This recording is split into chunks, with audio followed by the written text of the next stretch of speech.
MK news 9 NTV ಕನ್ನಡಗೆ ಸ್ವಾಗತ. ನಾನು ಮಹೇಶ್ ಪಾಟೀಲ್. ಇಂದು ಹುಕ್ಕೇರಿ ಪಟ್ಟಣದಲ್ಲಿ ಶ್ರೀ ಸಂತ ಭಕ್ತ ಶ್ರೀ ಕನಕದಾಸರ 537ನೆಯ ಜಯಂತಿಯನ್ನು ಅತಿ ವಿಜೃಂಭಣೆಯಿಂದ ಆಚರಣೆ ಸಮಾರಂಭ ನಿರ್ವಹಿಸಲಾಯಿತು.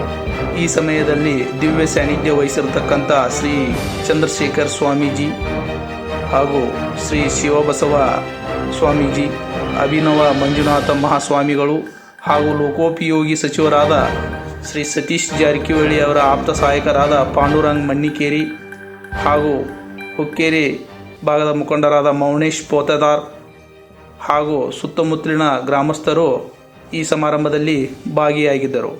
ವರದಿ Mahesh Patil, MK news 9 NTV Kannada.